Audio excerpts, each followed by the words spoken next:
Something terrifying is happening in North London. Not a collapse, not a crisis, but a calculated evolution. Unity, respect, commitment.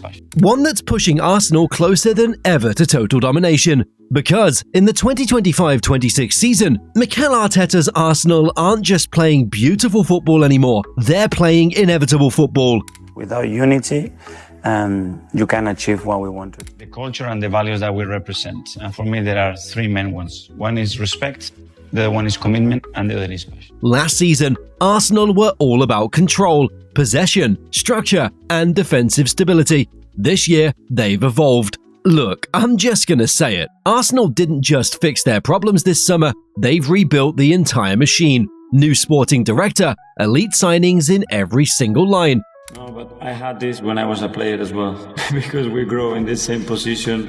I cannot control that. I have never tried to copy-paste anything because I don't feel it. I think this club deserves much better than that. A system that's finally clicking at the right time.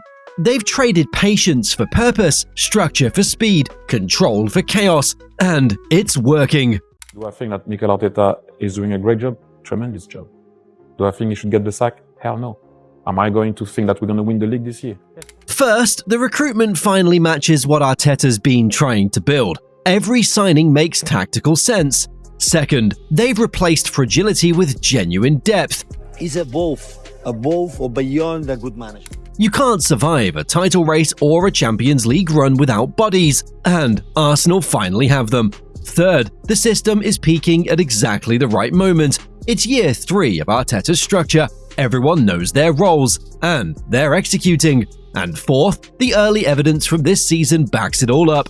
Arsenal brought in Andrea Berta as their new sporting director in March 2025, replacing Edu. That wasn't just a change in personnel, it was a shift in how the club operates. Arsenal have announced Andrea Berta as their new sporting director. He succeeds Edu, who left last November. Berta. And when you look at what they did in the summer window, that executive clarity shows everywhere. The 2024-25 Arsenal were nearly perfect. They finished second again, built the best defense in the league, and came inches from glory. But what held them back was predictability, the lack of a killer instinct, a reliable striker, and the depth to survive a 60-game season. Arteta didn't just patch those holes, he redesigned the system from the ground up. The 2025-26 Arsenal are more vertical, more direct, and more ruthless. Where last year's team suffocated you slowly, this one overwhelms you instantly. They've learned to strike in moments, to attack in waves, to turn structure into surprise. Arteta's obsession with control hasn't disappeared, it's matured. Where we maybe lacked at that point of how I look at the game now, an analyst or analysis, that's the word, sorry, we did none of it. Absolutely none. And it was actually, funnily, Mikel. This guy knows how to find value, how to build depth, and how to construct a squad that doesn't just look good on paper, but actually works on the pitch. I say to the people that I'm going outside, I'm going to learn, I'm going to get prepared, and hopefully one day I can come back here when I feel that I'm ready. Now, Arsenal control matches not by slowing them down, but by dictating every tempo. And then, Arsenal went to work in the transfer market. We have to respect the process. It's been really difficult. Stop, start. But yeah. Martin Zubimendi. This is the one that changes everything in midfield. Arsenal have been crying out for a true defensive midfielder. Someone who sits, reads the game, and lets Declan Rice push forward when needed. Zubimendi signed from Real Sociedad this summer, and he's exactly that player. Clean in possession, smart positionally, and he gives Arsenal the control they've been missing. Victor Gyökeres, finally a proper number 9, not a converted winger, not a midfielder playing up top. Arsenal paid around £63.5 million to bring the Swedish striker from Sporting, and honestly, it may be the best money they've spent in years. He stretches defences, pins centre-backs, attacks the box, and, here's the crazy part, he actually finishes chances. Eberechi Eze. Wearing the number 10 shirt, Arsenal completed the signing from Crystal Palace in late August for a fee that could reach €78 million. Eze gives them something they didn't have, a player who can carry the ball through pressure, create chaos in tight spaces, and hit shots from distance. When teams overload Saka on the right, Eze is the answer. Noni Madueke, signed from Chelsea, and this one's about depth and flexibility. Left-footed, can play on either wing, loves to run at defenders 1v1. He's injury cover, rotation option, and a genuine game-changer when he's fit. Kepa Arrizabalaga, joined on a free from Chelsea to give David Raya some real competition. Experienced, good shot stopper, and his penalty record speaks for itself. Christian Mosquera, young defender from Valencia who can play right centre-back or right-back. Athletic, quick, and gives Arteta more options when Ben White or William Saliba need rest. Piero Hincapié, loan deal from Bayer Leverkusen, left-footed centre-back who's progressive on the ball and comfortable in possession. Basically, Arsenal now have quality depth on both sides of their defense. Every single one of these signings fixes a problem Arsenal had last season. That's not random, that's proper planning.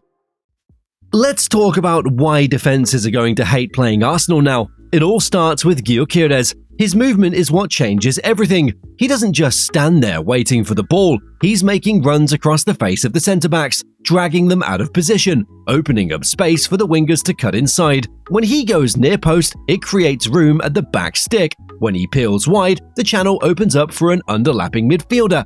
Arsenal specifically targeted him because no player in Europe's top leagues scored more than his 39 goals last season. And here's the thing about having a proper striker, it doesn't just help when you've got the ball. Gyökeres works hard off it. He's the first line in the press, he occupies both centre-backs so they can't step out easily, and that compression higher up the pitch is exactly what Arteta wants. Now, pair that with the wingers Arsenal have. Bukayo Saka is still the main man on the right. Quick, intelligent, works the channel brilliantly, and his end product is ridiculous. Gabriel Martinelli on the left brings raw pace and vertical runs that stretch back lines. And then you've got Madueke, who can play either side, loves to dribble at defenders, and gives Arteta the flexibility to change the game mid-match. You can also bring in Leandro Trossard as a false nine if you need something different, or Kai Havertz as a hybrid forward midfielder, depending on the opponent. But here's the kicker, and people forget this, Arsenal are lethal from set pieces. Nicolas Hover, their set-piece coach, has completely transformed this area of the game for them. Their conversion rate from corners and free kicks has gone up dramatically over the last couple of seasons. And that's not by accident. It's trained, it's rehearsed, and it's a genuine weapon, especially in tight games. So, you put all of that together, a number 9 who creates space, wingers who can hurt you in different ways, rotation options who don't drop the level, and dead ball situations that feel like penalties. That's a nightmare for any defense in the league. Now, let's talk about the engine room, because this is where games are really won. Martin Zubimendi chose Arsenal over Liverpool this summer, and that tells you something right there. He's the holding midfielder Arsenal have been crying out for. He sits deep, reads danger early, kills transitions before they become dangerous, and keeps the tempo moving with simple, effective passes.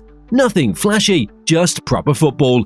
Zubimendi arrived to relieve Declan Rice of his double burden, to anchor the midfield and build every attack. Now, Zubimendi handles the first phase, staying deep to draw pressure, while Rice has the freedom to step forward, intercept, and create chaos higher up. That subtle shift unlocked everything, and here's why it matters. It unlocks Declan Rice. Rice is one of the best midfielders in the world, but last season he was stuck doing 2 jobs at once, covering defensively and trying to create going forward. With Zubimendi anchoring everything, Rice can now push up into those advanced areas where he's most dangerous. He can break lines with his carrying, arrive late in the box, win second balls in the opponent's half. That's a huge upgrade. Then you've got Eberechi Eze in the number 10 role. He signed in late August just before the Leeds match, and he's already showing what he brings. Eze can dribble through pressure when Arsenal are being pressed high. He can hit shots from outside the box when defenses sit deep, and he's got that unpredictability that pulls defenders out of their shape. Now, there's one big question mark this season. Martin Odegaard's been injured. Early reports had him out for about 6 weeks with a knee problem. That's forced Arteta to rotate between Eze and young Ethan Nwani in that creative role. And honestly, the fact that Arsenal haven't collapsed without their captain shows you how deep this squad actually is. Given Arteta's evolving game plan, which your channel covers, here's how Merino can slot in and potentially elevate Arsenal. Mikel Merino can operate as the deeper left 8, or a left member of the double pivot. His pass-breaking and defensive work allows the right side to push up or press more aggressively. Indeed, analysts highlighted this when discussing his move to Arsenal. Merino's ability to win duels and penetrate pass lines suits a system that can switch from control to rapid attack. He can be the engine that triggers transitions. Box-to-box option.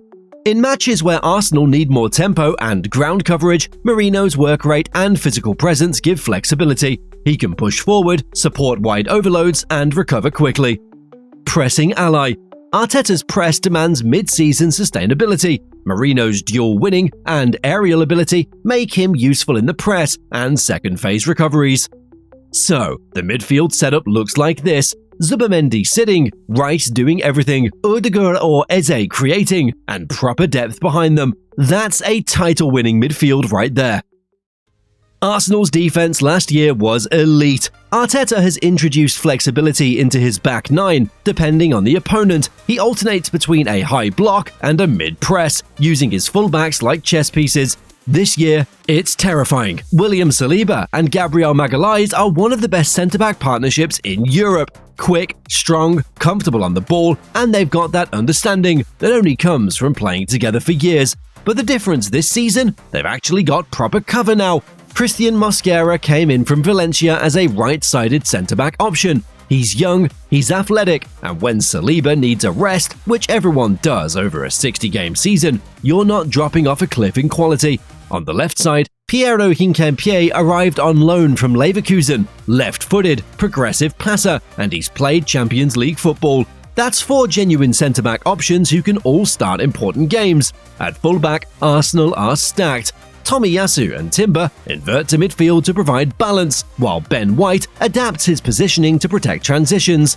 Ben White, Jurrien Timber, Lewis Skelly-Miles, Riccardo Calafiori. Every single one of them brings something different. White's your defensive rock. Timber can invert or play high. Lewis Skelly-Miles is basically a midfielder in possession, and Calafiori's progressive and aggressive. Arteta can tweak the shape game by game, depending on what he needs. With Zubimendi now deeper, Rice is now free to push higher into duels, and that allows Arsenal to defend 10 to 15 metres further up the pitch than last year. It's a small adjustment with a huge impact. Arsenal now can press the field to suffocate opponents. And in goal, David Raya is the number 1, no question, but having Kepa Arrizabalaga as genuine competition means Raya can't relax, and it gives Arsenal options for cup games without sacrificing quality. It's not just a defensive line anymore, it's a moving wall. Let's talk tactics for a second, because this is what ties everything together. In possession, Arsenal set up in a 3-2-5 shape. One fullback inverts to join Zubimendi in the double pivot, the other pushes high, both wingers stay wide, and you've got an attacking midfielder plus the striker. That's 5 players across the entire width of the pitch. It stretches defenses horizontally, creates 1v1 situations, and if you can switch the ball quickly, which Arsenal can, the weak side winger is suddenly in acres of space. Out of possession, they don't panic. Zubimendi and Rice sit behind the ball, the fullbacks tuck in, and Arsenal can counter-press aggressively or drop into a mid-block, depending on the game state. If you want proof this system works, go back to October 2025, when Arsenal beat Atletico Madrid 4-0. That wasn't a one-off fluke, that was the blueprint at full throttle. Control possession, stretch the defense, transition quickly, exploit set pieces. Now they've got better players in every line to execute it. So, how's it actually going? Arsenal opened the season with a solid win at Old Trafford. Not pretty, but controlled. Then, they absolutely dominated Leeds, 5-0 at the Emirates, in a statement performance that showed what this attack can do when it clicks. There was a reality check at Anfield. Liverpool won 1-0. But even in defeat, Arsenal looked organised and didn't get blown away. Then came the Forest game. Arsenal won 3-0. And here's the interesting part. Zubimendi scored twice, and Gyökeres got on the score sheet too. That's both of the big summer signings making an immediate impact. As of mid-October, Arsenal are right up there at the top of the table, and in the Champions League, the new league phase format has them facing Atletico Madrid 4-0, Bayern Munich, Inter Milan, plus tricky away days at Club Brugge. That's a perfect test of squad depth. This is the full maturity of Arteta's football. It's what he's been building towards since his first day at the club. A balance between precision and passion, between Guardiola's control and Klopp's intensity. Arsenal can now play at different speeds without losing their shape. They can slow the game, quicken it, or completely dismantle it. Every player knows when to pause and when to explode. That's the terrifying part. Arsenal are no longer reacting to games, they're scripting them. Other teams are still trying to find rhythm. Arsenal already control the soundtrack. Look, let's be real for a second. There are still risks. Injuries are already a factor. Odegaard's knee injury has forced Arsenal to adapt, and Madueke's had his own fitness issues early in the season. When you're competing on multiple fronts, Premier League, Champions League, both domestic cups, you need everyone available. 1 or 2 more injuries in key positions, and suddenly that depth gets tested properly. Gyökeres is also adapting to the Premier League. New strikers often need time. His movement's already upgraded what Arsenal do, but consistency over 50 games? We'll see.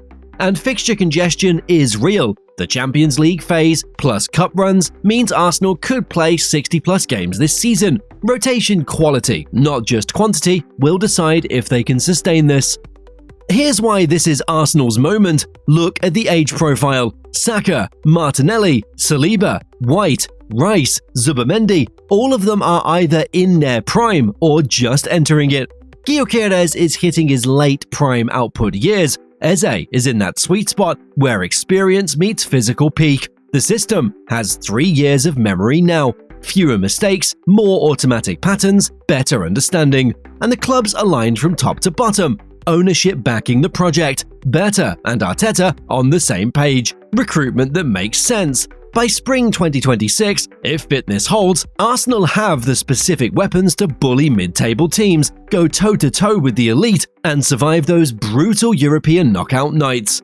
Alright, here's what I want from you. Pick your strongest Arsenal 11 for a Champions League knockout away leg. Who starts, who's on the bench, and why? Drop it in the comments below. And here's a tougher one. When everyone's fit, how do you balance Odegaard and Eze? Do they both play? Does one sit? Let me know.